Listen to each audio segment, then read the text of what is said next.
Hello guys, welcome to 5th Generation Hobby Shop and welcome to another unboxing and testing. Shoutout natin Sir Ralph ng Tacloban City. So ngayon meron tayong quick review, unboxing, quick unboxing lang tayo ng TR50 Training for Engagement TR50 Gen 2 Revolver. Ayan. So, bali ang bala nito ay caliber 50. Ayan, rubber ball ito. Ito naman yung aluminum ball, caliber 50 din. Ayan. So, ito sa millimeter, 12 mm. So, tingnan nyo yung size ng 4.5 mm. Ito yung bala natin sa mga ibang unit, 4.5 mm na 3 joules. Ito yung caliber 50. Ayan. Sobrang laki ng bala niya, caliber 50. Sa millimeter, ito ay 12 mm, 12.7 mm. And kaya makikita nyo yung barrel size niya, laki. Ayan. So, ang ganda ng sight niya, naka fiber optic sight. Oh, kitang-kita yung target mo dyan. Ayan. Ito yung kanyang magazine. Ito yung release point, no? Ayan. Lock and release lang yan. Ito yung kanyang magazine. 6 rounder po ito. 6 rounder. Okay? So, ganito po ang paglo-load ng bala. Okay, ito yung ating rubber ball. Ito yung gear. Sa likod tayo maglalagay. Ayan. Ganon din sa aluminum ball. Ayan. Ayan. Medyo masikip lang sa aluminum ball pero kasya yan. Sukat na sukat yan. Ayan. Medyo masikip lang. Pero sukat yan. Ayan. Sa likod tayo maglalagay. Tandaan nyo lang yung gear. Sa likod kayo maglalagay. Ayan.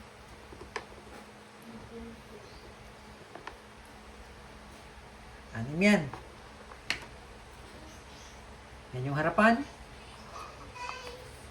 Pasok lang. And then lock. Ayan. Then, iikot nyo po. Iikot lang. Isang beses, no? Iikot lang. Okay?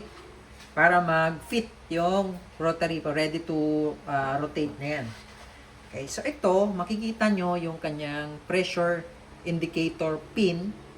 Sa ngayon, nakalubog siya kasi wala pa naman tayong nilagay na CO2. So, mamaya aangat yan once na inactivate natin yung quick pursing cup. So, ito yung kanyang quick pursing cup.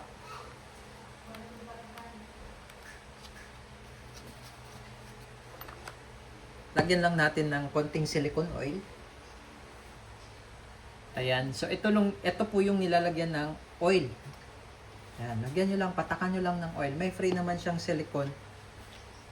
Then, ito yung kanyang cartridge o yung CO2 o yung kanyang propellant. Kanina, yung pinakita ko po, ito yung kanyang projectile o yung kanyang bala.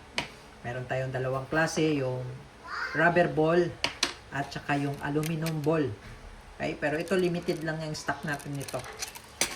Okay? Ito yung kanyang propellant. Lalagay natin siya. Ganyan ang positioning, ha. Ganyan po, sir. Ha? Positioning, ganyan. No, hindi po pwedeng pa ganyan. Kasi yung pin niya nandito sa labas. Ito kasi yung ipapunctured ng ating pin. Ayan, o. Yan. Okay. So, pag ganyan siya. Okay? So, take note yung CO2 pag ganyan ang pasok. Okay.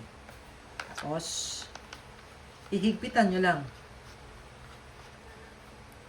Pag hindi nyo na maikot, okay na yon. Huwag nyo siyang higpitan ng todo. Baka hindi nyo rin maalis, no? Mahigpit masyado. Tamang higpit lang yan. Okay? So, sa ngayon, loaded tayo ng rubber ball. Yan, loaded tayo ng rubber ball.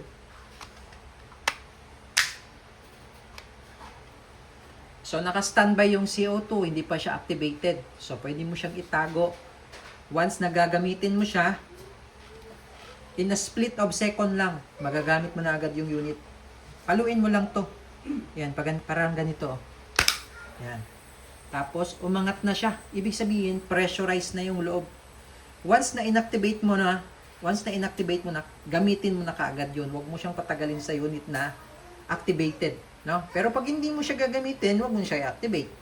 No? Ina-activate lang yan pag gagamitin nyo na kaagad yung unit. No? Ano ba? Kailangan nyo siyang gamitin for self-defense. Activate nyo lang kaagad. In a split of second, magagamit mo na, maipuputok mo na kaagad yung ating TR50. Okay? So, testing. Okay, testing sir. Sir Ralph ng Tacloban, TR50. Yun yung ating target. Okay, yung bote na yan. Ano ba yan? Mule, Smirnoff. Eh, pagka ibang bote, like mga makapal na bote, like Coke, hindi niya nababasag, lalo na rubber ball. Pero pag yung aluminum ball, basag talaga yan. Subukan natin, tingnan natin kung mababasag ba. Ah! Nadurog, oh.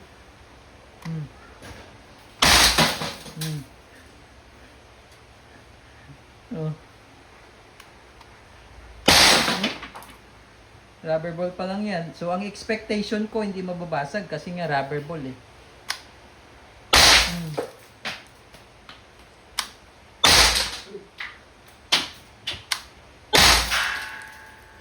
Grabe. Ayan. So, naka 6 shots na ata tayo. Okay, so, bali ni-release ko lang. Share, tapos mag-reload tayo ng another 6. Kasi yung isang CO2, good for, ano yun eh, good for 12 shots yun. No? 12 shots. So, sigurado. Mas maganda sir, meron kang extra mag. Para salpak lang ng salpak.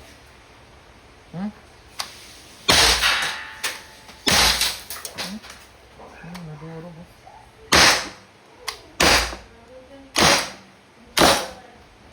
Ayan. So, wala na. Okay, so pwede nating i-dry fire yan kasi mahina naman na yung CO2. So, uubusin talaga natin bago natin i-release. Wala na. Okay, so ngayon, i-twist nyo lang counterclockwise. Pansinin nyo yung pressure indicator pin, lulubog yan. Ano?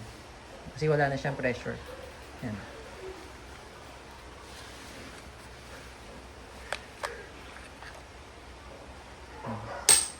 So, nakita nyo naman yung target.